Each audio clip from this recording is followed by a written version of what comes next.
English after.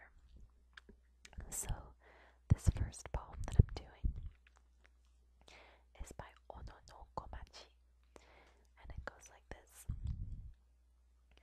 Yumeji ni wa ashi mo yasumezu, kai o do mo utsutsu ni hitome, mishikoto wa arazu.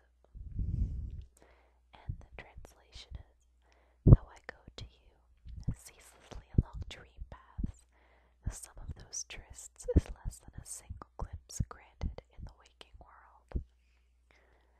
And let's see, the next one.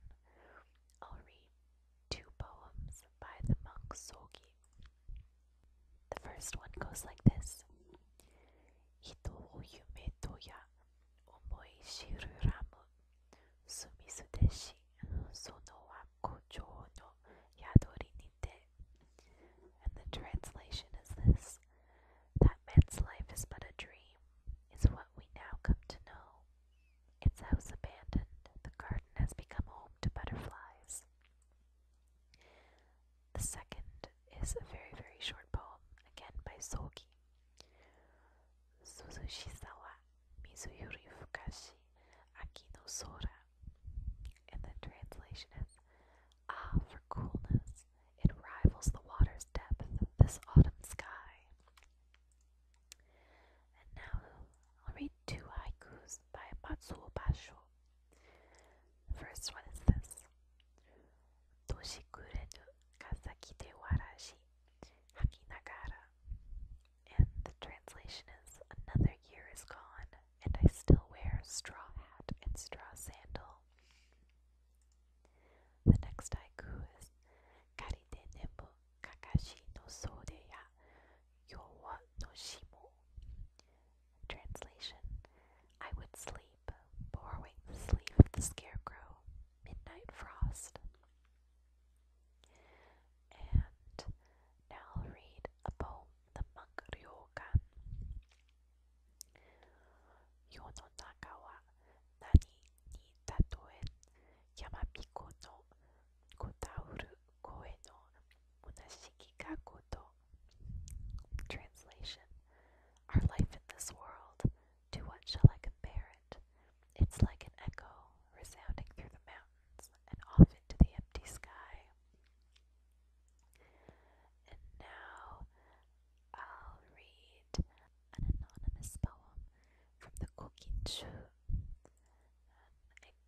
ソジュの花の色、乗車衣水の断りを表す。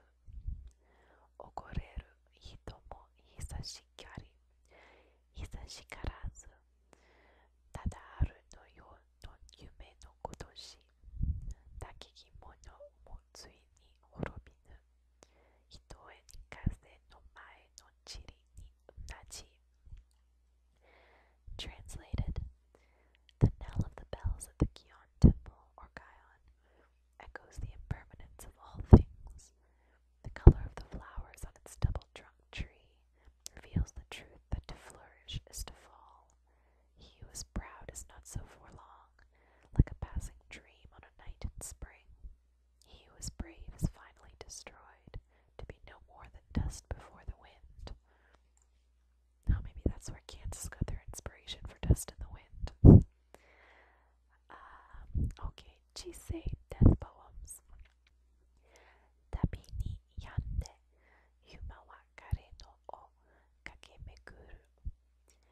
And the translation, or a rough translation, is falling sick on a journey. My dream goes around above withered fields.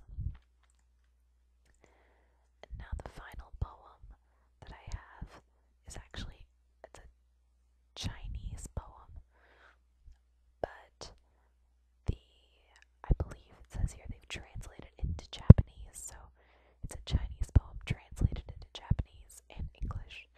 So I'll read the Japanese translation of the Chinese poem first, and it's by the monk Ryokan. ひとたび思う少年の時、書を読んで空洞にあり、どうかしばしば油をそれども、いまだ糸わざりき、どうやの長きを。In the translation, it's called A Long Winter Night. It's all I think of when I was young, reading books in the empty temple hall, refilling the lamp again and again with oil, never lamenting the long winter night. Well, I just ran out of Japanese poems, so I guess that's it for me for now. I hope you guys enjoyed that. Hopefully, for any Japanese listeners, I didn't butcher the language too badly. And thank you all for listening. And I hope you have a lovely night's sleep if that's where you're headed. And if not, that you've had a few minutes of relaxation and you can go about your day now feeling refreshed.